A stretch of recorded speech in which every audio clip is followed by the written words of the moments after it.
నమస్తే, welcome to Leo news. ఆంధ్రప్రదేశ్లో అవినీతి నిరోధక శాఖ దూకుడు పెంచింది. ముఖ్యంగా జగన్మోహన్ రెడ్డి హయాంలో గనులు ఏ విధంగా దోచుకున్నారో మనందరికీ తెలిసిన విషయమే. ఇక ఆ దిశగా అప్పట్లో గనుల కార్పొరేషన్ ఎండీగా ఉన్నటువంటి వెంకటరెడ్డిపై సస్పెన్షన్కి గురయ్యారు. ఇక మరి ఆయన అప్పటి నుంచి కూడా ఆయన ఆచూకీ కనిపించట్లేదు. ఈ నేపథ్యంలో మరి పోలీసులు అయితే మరి గాలింపు చర్యలు చేపట్టారు. ఆయనపై చర్యలు ఉండబోతున్నాయంటున్నారు. మరి ఇప్పటికీ ఆయన అజ్ఞాతంలో ఉండడానికి కారణం ఏంటి? మరి ఎప్పుడు ఆయన్ని పోలీసులు చేసి పట్టుకునే అవకాశం ఉంది? ఇలాంటి వివరాలన్నీ తెలుసుకుందాం. మనతో పాటు ఉన్నారు సీనియర్ పొలిటికల్ జర్నలిస్ట్ సత్యమూర్తి గారు. నమస్కారం సార్. నమస్కారం అండి. సో చాలామంది సస్పెన్స్కి గురవుతూ వస్తున్నారు. జగన్మోహన్ రెడ్డి హయాంలో అవినీతి ఆరోపణలు ఎదుర్కొన్న వాళ్ళందరూ కూడాను ఇంకా ఆ లైన్లో ఉన్నారు. ఇప్పుడు గనుల శాఖ మాజీ కార్పొరేషన్ మాజీ ఎండీ వెంకటరెడ్డి, ఆయన కూడా ఎప్పుడైతే సస్పెన్షన్కి గురయ్యారో అప్పటి నుంచి కూడా ఆయన ఆచూకీ తెలియదు. అంటే అధికారులు వెళ్ళినా కూడా ఆయన ఉన్న అడ్రస్లో ఆయన లేరు అని కూడా మనం విన్నాము. సో మరి ఆయన ఎక్కడుండే అవకాశం ఉంది? మరి ఎప్పుడు ఇది ముందుకి కదిలే అవకాశం ఉందంటారు ఈ కేసు? ఇది చాలా పెద్ద కేసు. ఇది మామూలుగా జగన్మోహన్ రెడ్డి హయాంలో జరిగిన అతిపెద్ద కుంభకోణం ఇదే. ఇదేంటి అంటే ఈ ఇసుక కూడా మైనింగ్ కిందకే వస్తుంది. అంటే ఇసుక మనం చూసాం కదా, ఇసుక దోపిడీ మామూలుగా జరగలేదు కదా. జగన్మోహన్ రెడ్డి ఏం చేశాడు అంటే ఈ ఇసుకని ఎట్లా దోపిడీ చేయొచ్చు, ఇసుకని డబ్బులుగా ఎట్లా మార్చుకోవచ్చు అనే దాని మీద జగన్మోహన్ రెడ్డి చాలా చాలా అధ్యయనం చేసినట్టుగా మనకు కనిపిస్తున్నది. ఆయన మామూలుగా సిమెంట్ కంపెనీలు పెట్టుకున్నాడు, సిమెంటు ప్రొడ్యూస్ చేసేవాడు. సిమెంటు ఎంత విలువైందో ఇసుక అంతకన్నా విలువైనది అనేది జగన్మోహన్ రెడ్డికి తెలిసినంతగా వేరే వాళ్ళకి తెలియదు. అంతే కదా, సిమెంట్ వాడాలంటే ఇసుక ఉండాలి కదా. అందుకని ఈ ఇసుకని మనం అధికారంలోకి వచ్చేసాం, ముఖ్యమంత్రి అయిపోయాం.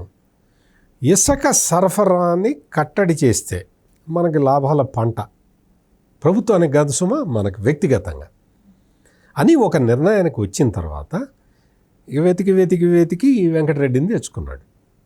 మనం ఎట్లా అంటే అట్లా చేసి పెడతాడు మనకి అని. ఈ వెంకటరెడ్డి వచ్చిన దగ్గర నుంచి ఇంకా దోపిడీ. మొన్న నాకు బాగా నవ్వు తెప్పించిన విషయం ఏంటంటే, మొన్న జగన్మోహన్ రెడ్డి ఏదో ప్రెస్ కాన్ఫరెన్స్ పెట్టి, నేను ఇసుకని గుట్టలుగా తవ్వి పోసాను, ఇప్పుడు ఆ గుట్టలు లేవు, చంద్రబాబు నాయుడు అంతా ఇసుక అమ్మేశాడు అని చెప్తున్నాడు. అసలు అది విన్న తర్వాత నవ్వాలా ఏంటి అర్థం కాని పరిస్థితి. నువ్వు ఇసుకని గుట్టలుగా ఎందుకు పోసావు? అంటే ప్రజలకు అమ్మటానికి కాదా? ప్రజలకు ఇవ్వటానికి సరఫరా చేసేసి భవన నిర్మాణ రంగంలో అందరికీ ఉపాధి దొరికేలాగా చేద్దామన్న ఉద్దేశం నీకు లేదా? నేను గుట్టలు తవ్విపోసాను, ఆ గుట్టలు ఇప్పుడు లేవు అని బాధపడుతున్నాడు. అంటే ఆ గుట్టలన్నీ అమ్ముకుంటే నాకు ఇంత ప్రాఫిట్ వచ్చేది అని ఏమన్నా లెక్కేసుకున్నాడేమో, అంత ప్రాఫిట్ పోయింది అని బాధపడుతున్నాడేమో. నాకైతే అట్లా అనిపించింది. ఇప్పుడు అక్కడ మొత్తం నదీ గర్భంలో కూడా ఆధునిక ప్రొక్లైనర్లు పెట్టి తవ్వి గుట్టలు పోసాడు ఇసుకని. దాని మీద గ్రీన్ ట్రిబ్యునల్ భారీ ఎత్తున ఫైన్ వేసింది. ఇట్లా చేయటానికి వీల్లేదు, ఇట్లా చేస్తే నదులు ఎండిపోతాయి, అందరం మొత్తం కరువుతో తాండవిస్తాం మనం అని చెప్పి గ్రీన్ ట్రిబ్యునల్ చెప్పిన తర్వాత కూడా అత్యాధునిక యంత్ర పరికరాలని వాడకూడదు అని నిషేధం ఉన్న చోట్ల కూడా యంత్ర పరికరాలు వాడాడు. లేటెస్ట్ టిప్పర్లు పెట్టి వేసి తోడేవాళ్ళు నదీ గర్భం నుంచి, అందులో వేసుకునేవాళ్ళు తీసుకెళ్ళి అమ్ముకునేవాళ్ళు. ఈ అమ్ముకోవటం అంతా కూడా ఇప్పుడు ఎవరికి వాళ్ళు అమ్ముకుంటే మరి ఆ డబ్బులన్నీ ఒక చోటకి చేరవు కదా. అందుకని ఏం చేశాడంటే ఒక కంపెనీని తీసుకొచ్చాడు. ఆ కంపెనీకి తీసుకొచ్చి ఈ వెంకటరెడ్డి ఏం చేశాడంటే ఆ కంపెనీకి కాంట్రాక్ట్ ఇచ్చాడు, జేపీ వెంచర్స్. ఆ జేపీ వెంచర్స్ వాళ్ళు మొత్తం ఈ జేపీ వెంచర్స్ వాళ్ళు వెళ్ళి ఏదన్నా ఇబ్బంది వస్తే లోకల్ ఎమ్మెల్యేకి చెప్పాలి. లోకల్ ఎమ్మెల్యే వాడు కలిసి మొత్తం అంతా నదీ గర్భంలోకి వెళ్ళిపోయి తవ్వుతారు, తీసుకొచ్చి గుట్టలు పోస్తారు, అది అమ్ముకుంటారు.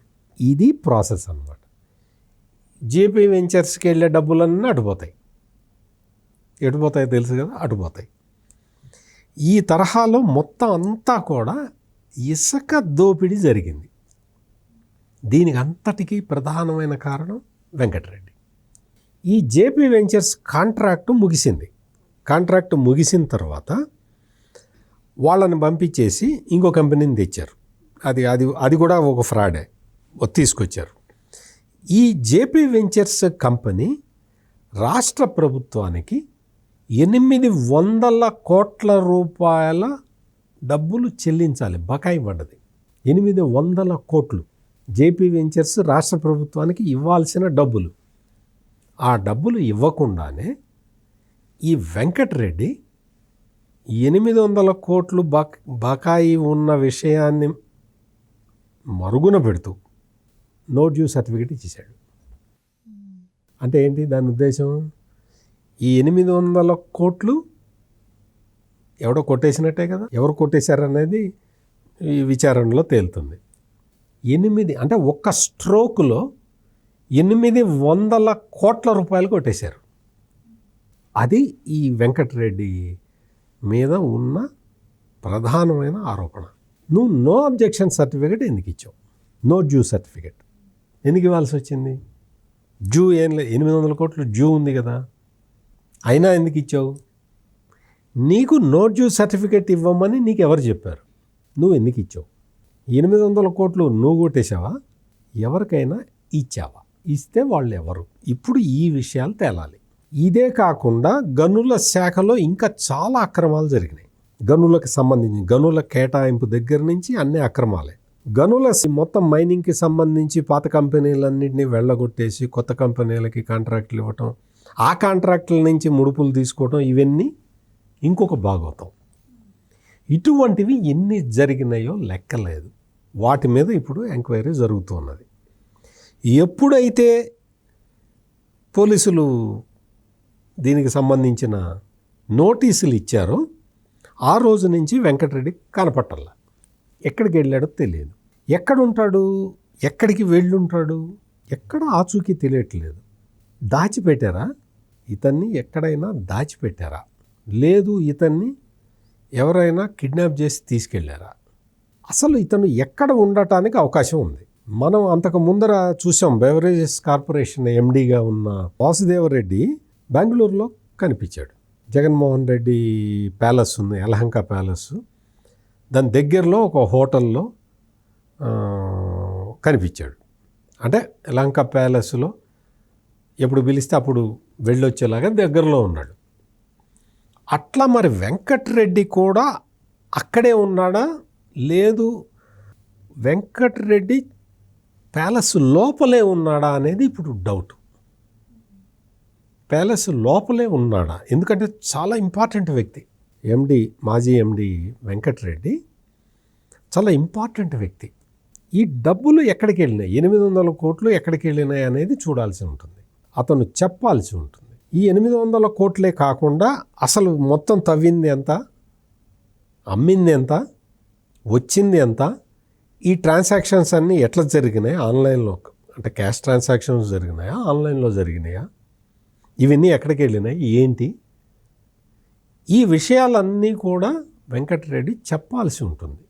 ఇవన్నీ చెబితే ఏం జరుగుతుందో మీకన్నా నాకన్నా ఎక్కువ జగన్మోహన్ రెడ్డికి తెలుసు. ఆ కారణంతో వెంకటరెడ్డిని ఎవరన్నా దాచిపెట్టారా, లేదు ఎక్కడైనా అతను దాక్కున్నాడా అనేది తేలాల్సి ఉంది. ఇంకా అది తేలటానికి ఎక్కువ సమయం కూడా పట్టదు నేను అనుకోవటం. ఎందుకు అంటే ఇప్పుడు వాసుదేవరెడ్డిని ట్రాక్ చేశారు కదా, అతను ఎక్కడ నేపాల్ దాకా వెళ్ళొచ్చాడు. ఆ తర్వాత నేపాల్ నుంచి ఆ తర్వాత గోవా కూడా వెళ్ళాట. ఆ తర్వాత బెంగళూరులో అతన్ని ట్రేస్ చేసి పట్టుకున్నారు. అట్లా మరి వెంకటరెడ్డి గనక బయట తిరుగుతూ ఉంటే, బయట బాహ్య ప్రపంచంలో తిరుగుతూ ఉంటే వాసుదేవరెడ్డి లాగా ఎక్కడైనా ట్రాకింగ్లో దొరుకుతాడు. లేదు యలహంక ప్యాలెస్లోనే అతన్ని దాచిపెట్టి ఉంచితే అతను బయట తిరగటానికి అవకాశం ఉండదు కదా. అందుకని బయట ఎక్కడ కనపడకపోవచ్చు. దీని మీద చాలా సీరియస్గా పోలీసులు కూడా వెతుకుతూ ఉన్నారు. చాలా సీరియస్గా వర్కౌట్ చేస్తూ ఉన్నారు. ఇతను రిటైర్మెంట్లోకి వచ్చున్నాడు. రిటైర్మెంట్ ఇవన్నీ కూడా మొత్తం అన్నీ అయిపోతాయి కదా, రిటైర్మెంట్ బెనిఫిట్స్. కోర్స్ వీళ్ళు చేసిన అవినీతికి రిటైర్మెంట్ బెనిఫిట్స్ ఏముంది, అది పెద్ద విషయమేం కాదు కదా. అసలు ఏదైనా కానీ ఒక ప్రభుత్వ అధికారి నోటీసు రాగానే ఇట్లా గయాబు కావటం అంటే మాయమైపోవటం చరిత్రలో ఇప్పటివరకు ఎక్కడా జరగలేదు, ఎప్పుడూ జరగలేదు, ఎవరి హయాంలో కూడా జరగలేదు. గాయబు కావటం ఏంటి, మాయమైపోవడం ఏంటి? మనిషి ఎక్కడున్నాడు అసలు? పోలీసుల ట్రాక్లో వాసుదేవరెడ్డి దొరుకుతున్నాడు. ఎక్కడికి వెళ్ళినా దొరుకుతాడా, అది పెద్ద విషయమేం కాదు. వాసుదేవరెడ్డికి అట్లా ట్రాక్ పెట్టుంచారు పోలీసులు. ఈ వెంకటరెడ్డి దొరకట్లేదు. అందుకని చాలామందికి డౌట్ వస్తున్నది, ఇతను యలహంక ప్యాలెస్లోనే ఉన్నాడా అనేది ఇప్పుడు పెద్ద డౌట్. ఈ డౌట్కి క్లారిఫికేషన్ కావాలి అంటే మరి ఆ యలహంక ప్యాలెస్లోకి వెళ్ళి పోలీసులు వెతకాలి, సెర్చ్ వారెంట్ అవన్నీ పెట్టుకో, అది చెయ్యాలి అంటే దానికి చాలా పర్మిషన్స్ అవి కావాల్సి ఉంటాయి. లీగల్గా కూడా కొంత స్ట్రాంగ్ ఎవిడెన్స్ ఉండాల్సిన అవసరం ఉంటుంది. ఇంత కసరత్తు చేయటం అవసరమా? లేదు. వెంకటరెడ్డి బయటికి వచ్చిందాక వెయిట్ చేద్దాము అని వెయిట్ చేస్తారా అనేది మరి మనకి పోలీసులు ఏం ఆలోచిస్తారు, ఈ కేసుని ఎట్లా ముందరికి తీసుకెళ్తారు అనేది ఇప్పుడే మనం చెప్పటం కష్టం. మనం దాన్ని ఊహించని కూడా ఊహించలేం. పోలీసులు ఎట్లా ముందరికి తీసుకెళ్తారు. కాకపోతే వెంకటరెడ్డి ఎక్కడికి పారిపోతాడు, ఎట్లా పారిపోతాడు, ఏమన్నా విదేశాలకు ఏమన్నా పారిపోతాడా, పారిపోయి ఉంటాడా ఆల్రెడీ అనేది కూడా ఒక ఆస్పెక్టు. అది మరి నోటీసులు ఇచ్చిన తర్వాత, లుకౌట్ నోటీసులు అవి ఇచ్చిన తర్వాత పారిపోవటం పెద్ద అంత ఈజీ విషయం ఏం కాదు.